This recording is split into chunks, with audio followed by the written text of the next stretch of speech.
Halo Kultivator Junior, selamat datang di dunia novel. Bab 6353 sudah ada di sini. Sepanjang jalan, Chu Feng tentu saja mendengar banyak hal tentang apa yang dilakukan Tuan Muda ke-9.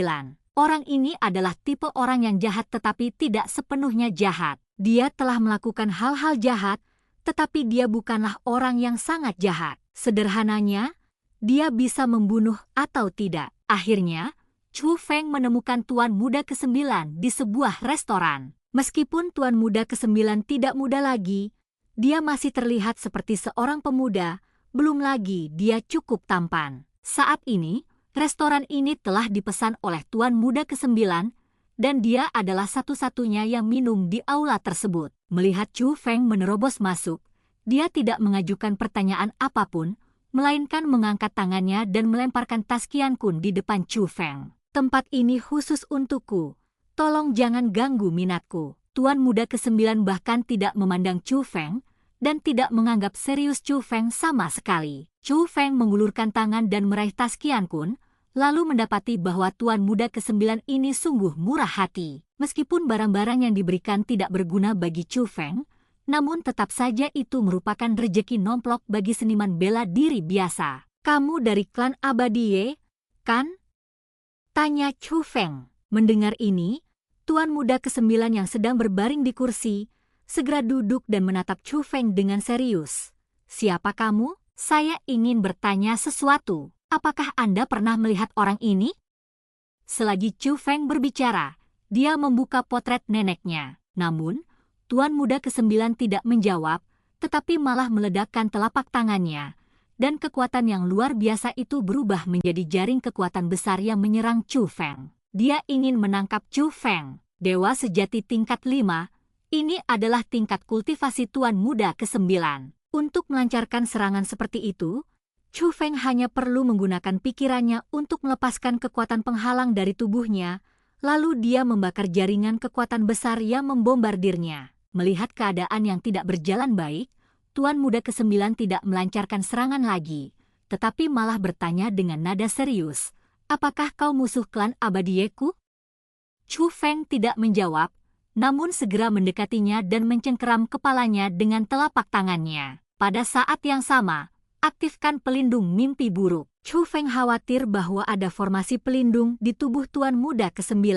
Dengan adanya pelindung mimpi buruk, Chu Feng tidak takut dengan formasi pelindung tersebut. Tetapi jika formasi pelindung itu terhubung dengan tuan-tuan klan Abadie, maka apa yang perlu dilakukan selanjutnya akan merepotkan. Tetapi yang mengejutkan Chu Feng adalah Tuan Muda ke-9 dari keluarga Ye tidak memiliki formasi pelindung apapun di tubuhnya. Chu Feng menyingkirkan tangannya dan mendapati wajah Tuan Muda ke-9 menjadi pucat karena ketakutan. Dia mungkin berpikir bahwa Chu Feng akan membunuhnya. Sedangkan untukmu, jika kau patuh bekerja sama, aku dapat mempertimbangkan untuk mengampuni nyawamu, kata Chu Feng. Namun ketika Chu Feng mengatakan ini, Tuan Muda ke-9 terkekeh.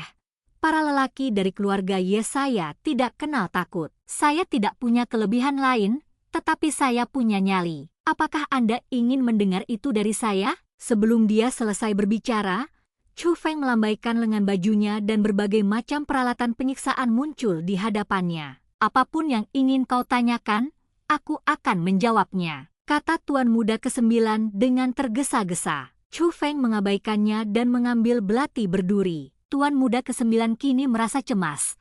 Apa yang kau lakukan? Jangan lakukan itu. Aku sudah mengatakan kepadamu bahwa aku adalah orang yang dapat dipercaya. Aku akan mengatakan yang sebenarnya tanpa menyembunyikan apapun. Namun, aku benar-benar tidak mengenal orang yang kau tanyakan. Kalau begitu, katakan padaku, apa statusmu di klan Abadie?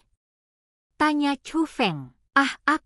Statusku tidaklah buruk. Lagi pula, aku juga putra kandung dari ketua klan Abadie, Tuan Muda yang sah. Jadi, saudaraku, aku sarankan kamu untuk berpikir 2 kali. Jika kamu benar-benar menyentuhku, orang tuaku tidak akan membiarkanmu pergi, kata Tuan Muda ke-9. Bukankah ketua klan Abadie telah berubah? Sejauh yang aku tahu, dia adalah Ye Xiancheng, kan? Kata Chu Feng. Kau tahu semua tentang ini?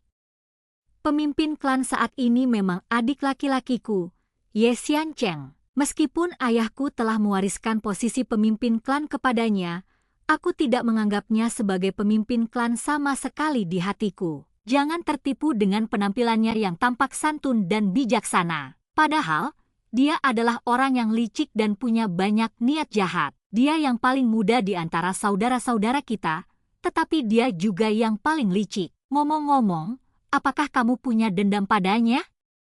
Jika kamu mempunyai dendam terhadapnya, aku akan membantumu menghadapinya, kata Tuan Muda ke-9.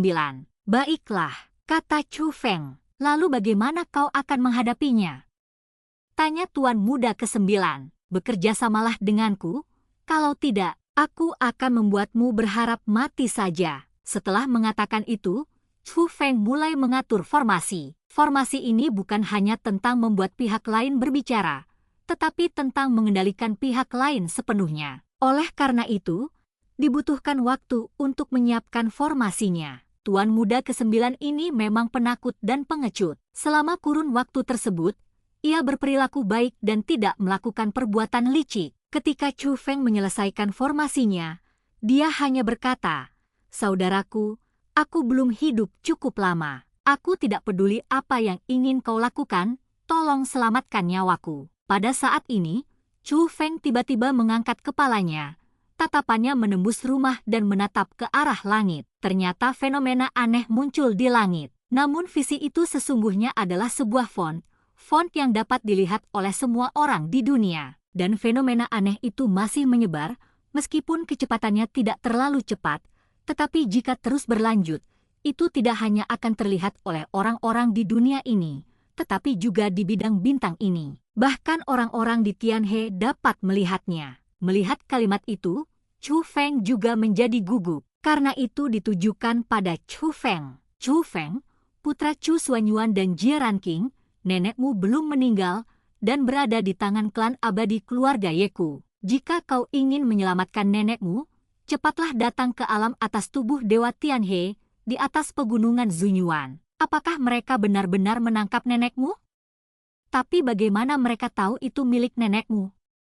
Egi terkejut. Sekarang, informasi tentang identitasku bukan lagi rahasia. Selama ada yang tertarik menyelidiki, mereka bisa menghubungkan semuanya. Belum lagi keluargaku, mereka semua akan tahu siapa saja teman-temanku. Tidak mengherankan jika Istana Pedang Surgawi dan klan abadi Ye mengetahuinya, tapi aku tidak tahu apakah nenekku benar-benar ditangkap oleh mereka. Jika itu benar, tidak apa-apa, tapi aku khawatir itu palsu, kata Chu Feng. Bagaimanapun, dengan kekuatan rusa ilahi, Chu Feng tidak khawatir tidak akan bisa menyelamatkan neneknya. Tidak peduli benar atau tidak, kita harus menghancurkan klan abadi keluarga Ye di masa depan. Egi segera menjadi pembunuh. Tidak peduli siapapun orangnya.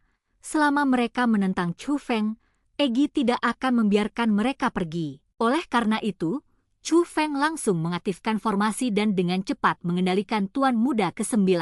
Adapun dirinya sendiri, dia bersembunyi di tubuh Tuan Muda ke-9 dan mengendalikannya untuk pergi ke tempat yang disebutkan oleh keluarga Ye. Sepanjang jalan, orang-orang yang lewat membicarakan masalah ini. Lagi pula, dibandingkan dengan klan abadi Ye, Chu Feng lebih terkenal sekarang, tetapi banyak orang hanya pernah mendengar tentang Chu Feng. Sangat sedikit yang diketahui tentang latar belakangnya. Kebanyakan orang tidak tahu bahwa Chu Feng memiliki seorang nenek yang masih hidup. Banyak orang bahkan tidak tahu bahwa ayah Chu Feng bernama Chu Xuanyuan. Dengan identitas Tuan Muda ke-9, Chu Feng segera tiba di kapal perang dan datang ke istana tempat kepala keluarga Ye berada. Di sini, dia tidak hanya bertemu dengan kepala keluarga Ye, tetapi juga orang tua kepala keluarga tersebut. Namun Chu Feng sama sekali tidak peduli dengan orang-orang ini, ia hanya peduli dengan orang yang terbaring di dalam peti kristal itu. Chu Feng mengenalinya sekilas, itu adalah neneknya, Song Luoyi. Namun ini bukan pertama kalinya Chu Feng melihat neneknya. Dia pernah melihatnya di alam reinkarnasi atas dari Zhu Tianhe. Untuk meningkatkan teknik penghalang, Chu Feng membutuhkan sejumlah besar mata air spiritual. Jadi dia pergi ke lembah gajah di alam reinkarnasi atas. Di sana, Chu Feng bertemu dengan seorang wanita tua misterius. Wanita tua itu berpakaian bagus dan memiliki temperamen yang luar biasa, tetapi wajahnya penuh dengan bekas luka. Penampilannya telah hancur. Pada saat itu, wanita tua itu ingin mencuci wajahnya dengan air beracun, tetapi Chu Feng mencoba menghentikannya. Kontak singkat itu membuat Chu Feng menyadari bahwa wanita tua itu sakit mental, tetapi tingkat kultivasinya tak terduga dan dia adalah seorang ahli bela diri tingkat tinggi. Justru karena gangguan mentalnya, Chu Feng tidak dapat berkomunikasi dengannya. Kemudian, Chu Feng mengetahui bahwa wanita tua misterius yang ditemuinya secara kebetulan adalah neneknya. Saat kita bertemu sebelumnya, yang kurasakan hanya keakraban. Bertemu lagi sekarang, emosinya benar-benar berbeda. Bagaimanapun, ini adalah kerabat terdekatnya. Terutama ketika dia melihat wajah neneknya yang tidak dikenali dan memikirkan pengalaman tragisnya sebelumnya, Chu Feng merasa seolah-olah dia ditusuk oleh jarum. Namun, Chu Feng sangat tenang. Melalui pengamatannya, ia dapat melihat bahwa meskipun neneknya tidak sadarkan diri, napasnya teratur dan ia tidak tampak terluka. Tetapi setidaknya ada 2 orang di istana ini yang menimbulkan ancaman besar. Kakak Jiu, ada apa?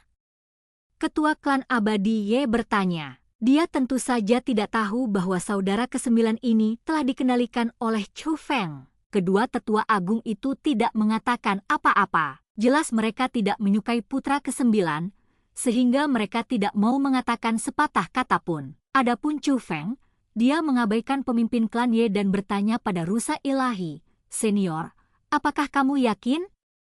Chu Feng tahu bahwa kedua tetua tertinggi ini sekurang-kurangnya adalah dewa surgawi tingkat 4 dan sangat kuat. Dan ini terkait dengan neneknya, Chu Feng tidak ingin kecelakaan apapun terjadi. Kamu bisa langsung membawa nenekmu pergi. Apakah kamu ingin membawanya pergi sekarang?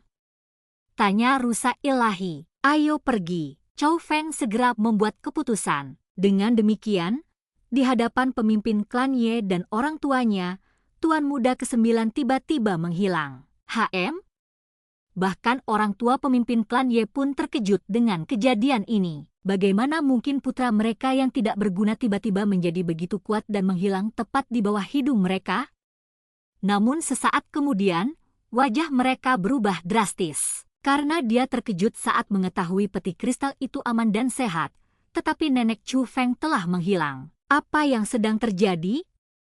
Untuk sesaat, belum lagi kepala keluarga Ye, bahkan orang tuanya pun tercengang dan bertanya-tanya apakah mereka sedang berhalusinasi. Karena mereka bahkan tidak menyadarinya, apalagi menyadarinya. Bahkan saat ini, ketika dia menyebarkan kekuatan pengindraannya, dia sama sekali tidak dapat mendeteksi nafas nenek Chu Feng. Tetua tamu itu yang angkat bicara. Dibandingkan dengan 3 orang yang terkejut, dia tampak sangat tenang. Ambil kembali cara yang kamu gunakan untuk meminta Chu Feng datang ke sini dan berhenti mempromosikannya. Dia sudah ada di sini. Dan cerita pun berakhir. Sampai jumpa di cerita berikutnya di dunia novel.